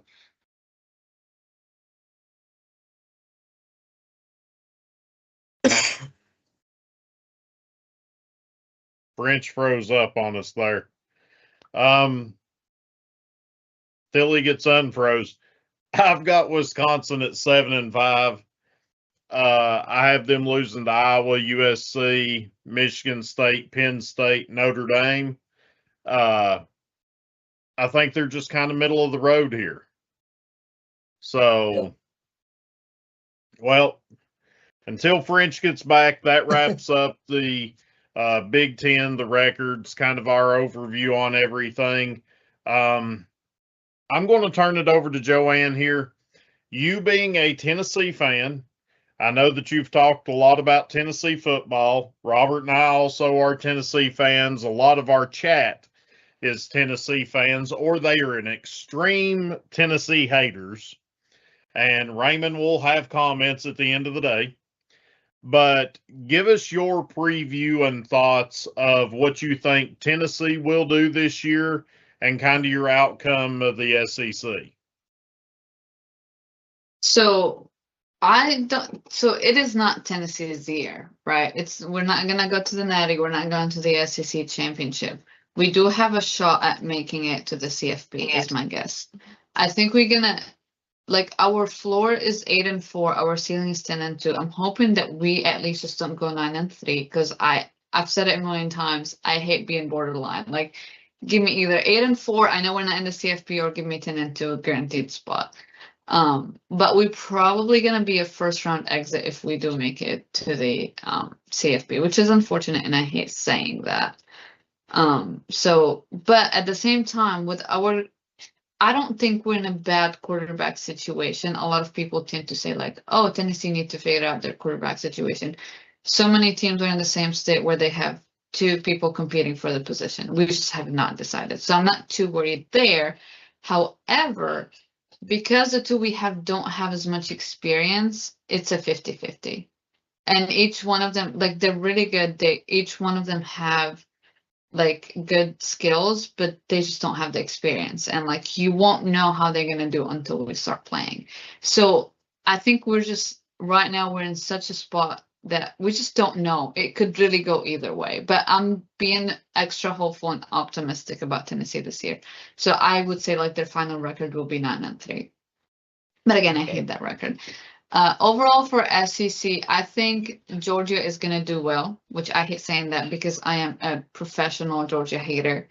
Alabama is not going to do as good as some people think. And they're not going to be bad. I don't think they're going to go down. I just don't think they're going to be at the same level they were with Saban. So, and then Texas, I think, is overrated. Obviously, Tennessee's a real UT, but also they just get so, like, since they joined the SEC, I remember when they first joined, it was hyping them up, and then they just went unranked that same year. And then I know they got ranked again the following year, but I just think they're overhyped.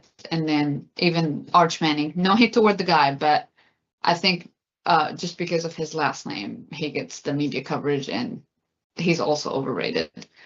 Let's see, who else is there?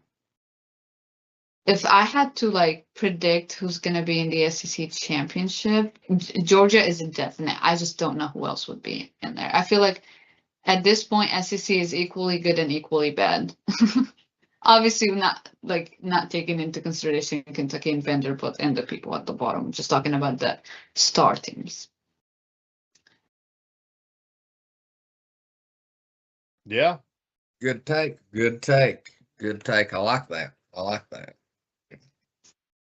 What is a break? So we talked about this last week. Who do you think is going to be their lead receiver this year? For UT, Yes, Matthews. Starting And I mean- quarterback. I was gonna say for the receivers, I mean Staley and Matthews both are really good, but I'm gonna go with Matthews. I think the start is gonna be Faison, and I was in between them for a minute, but then I learned that George has he can't function under pressure, and he was really one of the reasons he was doing really terrible in the spring is because of the expectations of him starting. He was under so much pressure, and as soon as the conversation started switching to Faison being the starter, he started doing a lot better. But that makes me question what is it going to look like on the field when the pressure is like a million times what it is like preseason. So that's why he does have the talent, but I don't know that I trust him to do well under pressure. So that's why I say Faison. Another good look. Another good take. Thanks. Like Yeah, I that like prediction as Faison. well. I think Fajon's going to beat him out anyway. So I do too. He also got the build a lot better than George. I am really high on Mike Matthews. I think that kid is going to shake the stadiums. Yeah, I think man. on the other end of that Georgia prediction that she was saying, I think she's spot on with Georgia there. But as bad as y'all hate me to say it, I think Lane Kiffin and or Ole Miss. I think Ole Miss has still got a good shot to come out of there to face Georgia to go along with what she was saying. I like that. I can see Ole Miss if their current head coach can hold up what Lane Kiffin did. It is just gonna it's a chance. I'm hopeful for them. I will be rooting for them, obviously, because we all hate Lane Kiffin. But it's a 50-50 chance for me. But LSU, I think it's really going to come down to how fast Lane Kiffin can get them up to speed. But the problem is, it's really rare that a coach can do really well their first year, especially when they were a poverty team last year. So, there's a lot that he needs to improve. It's going to take at least 2 years before we see something from them. But again, a 50-50 chance because it's Lane Kiffin. Unfortunately, he's good. I hate this man to my core, but he is good. He is. And that's the reason I think that they could do it. LSU was only, a couple steps away, not last year, but the season before. They just did a gauntlet right there at the end of the season with Joe's coming back with it too this year. Y'all know how I am on that. I'm here for those interviews after every game. I'll be tuning in just to watch the coach have interviews. But I think Kiffin, if anybody is going to do it the first year, it would be Lane Kiffin. Hate him or love him, the dude can coach. Let me stand behind a tree and throw rocks at everybody. All right. Let's see.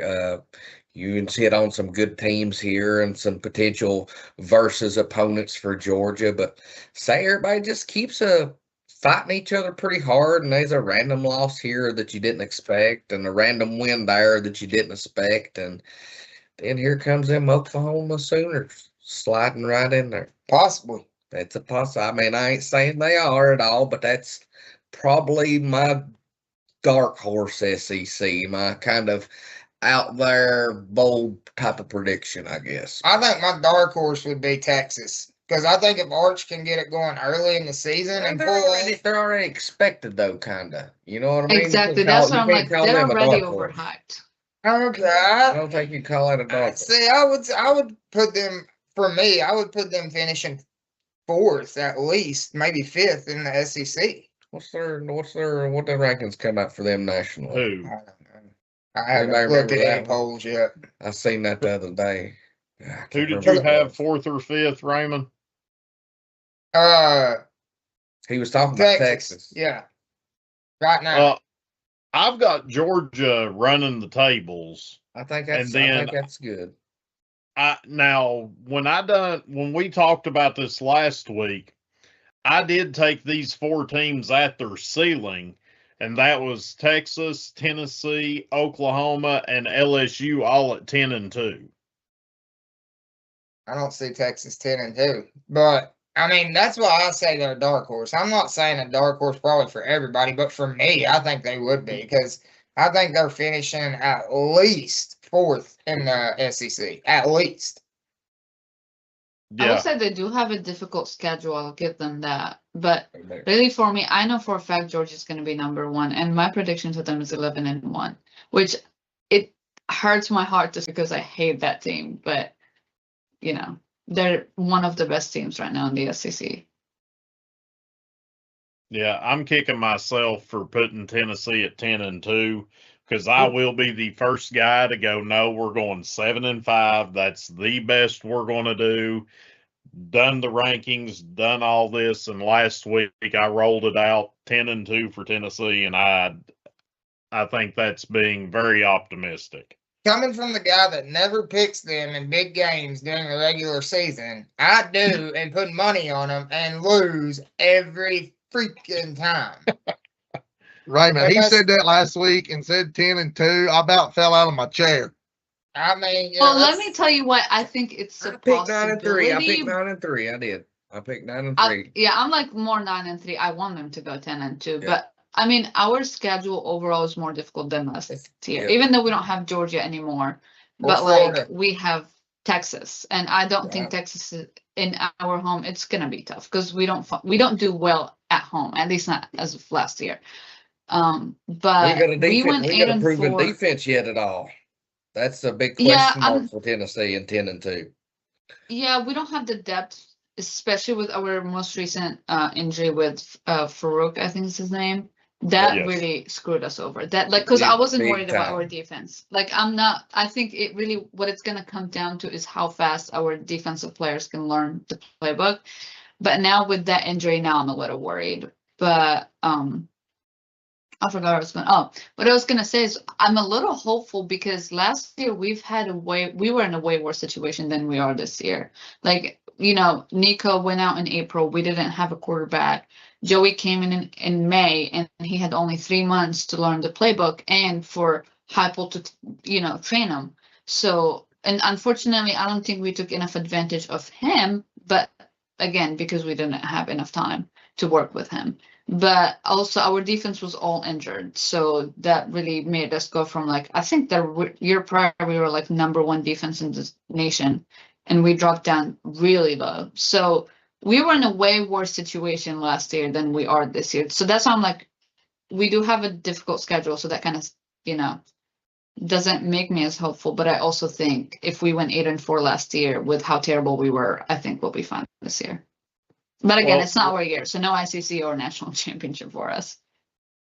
Yeah, I think that you're right on that. No SEC championship, no national championship. You was talking about Farouk there.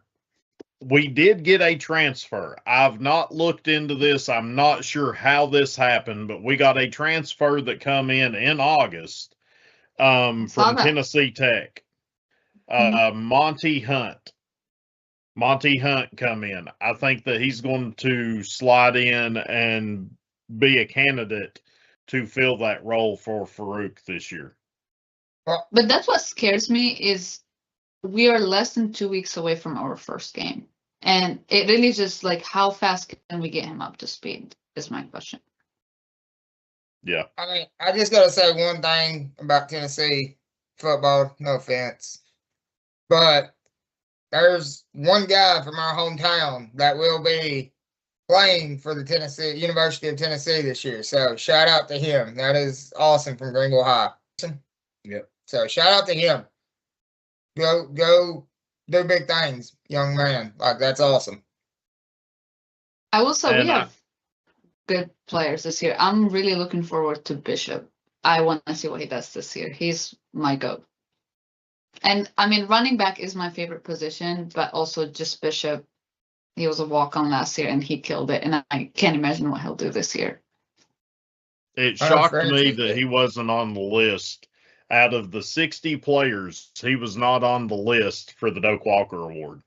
Yeah, no, that was ridiculous. But it's, again, people hating on Tennessee, or not people, committees and everyone hating on Tennessee. I feel like we're always undervalued. And I don't say that just as a Tennessee fan. Like, there is a track record of the NCAA, even ESPN, who, no one listens to, and just that now Heisman, we had Joey running up, except his interceptions kind of messed him up, but we're always hated.